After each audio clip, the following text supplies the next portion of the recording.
East restaurant or just East? You can just say East. I thought it's S. Yeah. No, so many people, everybody pronounces it different, so we never correct people.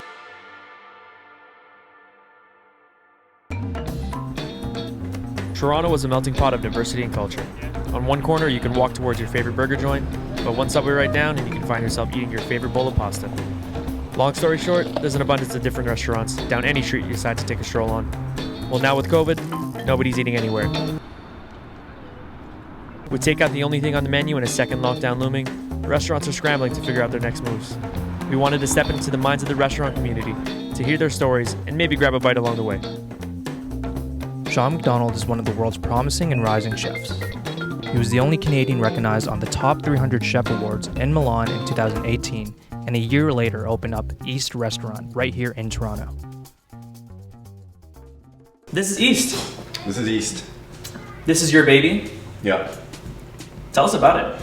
She's been a lot of work. A lot of work. Yeah. So originally East was, when we envisioned opening up, it was a tasting menu concept. So we were about that for like the first 4 months. So we were tasting menu, we were like fine dining, very structured 11-course tasting menu that was vegan or traditional. You had your choice.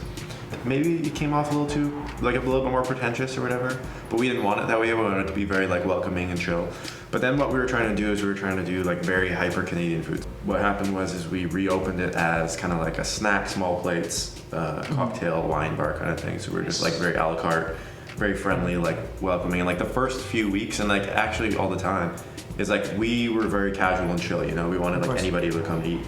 But people were still like dressing up and coming like it was a special occasion, like birthdays, all this kind of stuff, you know? Yeah. Where the price point was like a lot lower now, and it's like very chill, but like we've been having such a blast ever since. And I think like COVID kind of changed my perspective on being like, why did I get into this career and why did I start cooking in the first place? And that's because I like love eating food and I love cooking for people and seeing their faces when they eat the food and like being engaging with the people who come and eat at the restaurant. So we're a lot happier now doing that because, you know, it's really fun doing a tasting menu and all that kind of stuff. But to just like be able to go out to a table and then, you know, we were having like guests show up bringing us like a 6-pack of beers, being like, hey, I had such a good time last time, like, can we shotgun a beer with you? Or like guests would be buying us shots, we'd be like going out, like, That's great. pouring wine with people, like having a good time, you know. And it's just kind of like a celebration to be opened again, you know.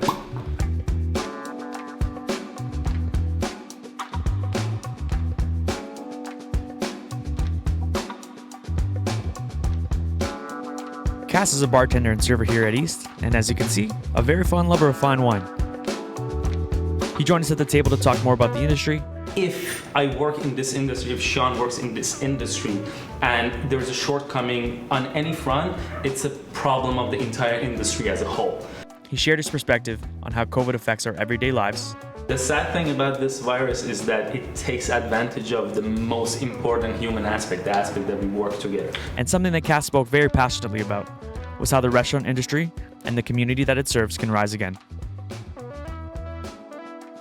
Truly, people not only died because of this pandemic, they struggled hard. But the other aspect is I have to pay rent. If you tell my landlord that, hey, for foreseeable future, till as a government we can figure it out, I will be paying all of these people that can't afford to pay their rent.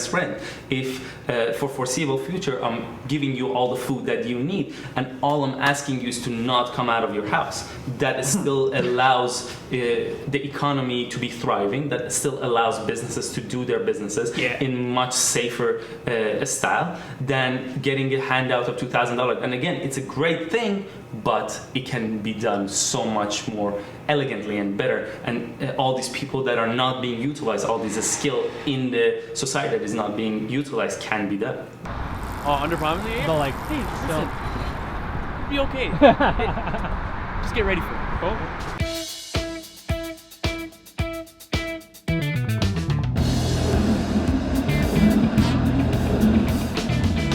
After getting to know Sean and Cass and hearing their story, it was safe to say all of this talk about food really got us to work up an appetite. We had the pleasure of visiting Butchers of Distinction, the local butcher shop that provides East with top quality locally sourced meat. And it just so happens they were located across the street. Yeah, so we'll just get like whatever's fresh. So like some days we'll do like a ribeye, some days we'll do like lamb, other days we'll do like a pork chop, like whatever we feel like looks the best or whatever they say is like is good that they have, we'll use it, and then we'll kind of serve a sauce with it with the meat. But like, I think that's something that's a little bit different with us. Is like we just want people to come in and like eat here, like you're coming to a dinner party at our house. You know, that's the kind of vibe that we give off. It's like the tastiest lamb ever. And on to very well. Okay. Thank you so much. All right, cheers. You too.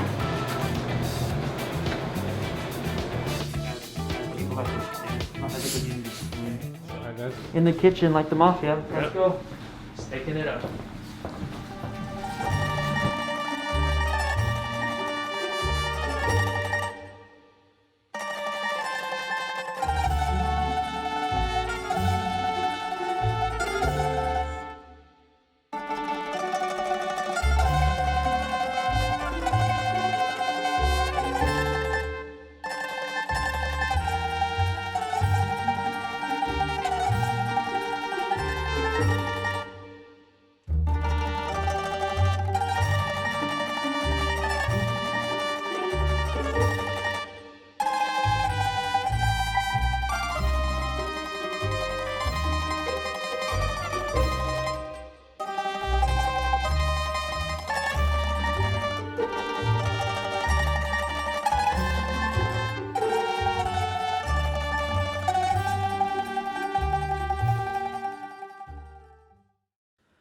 We started takeout because we wanted to tell stories through food. It was never just about the amazing food that would be served to us, rather the people that create the food and the stories behind each dish. After all, people like Sean and Cass who love what they do and help create these memories and experiences that only come from sharing a meal, whether that's dine-in, delivery, or takeout.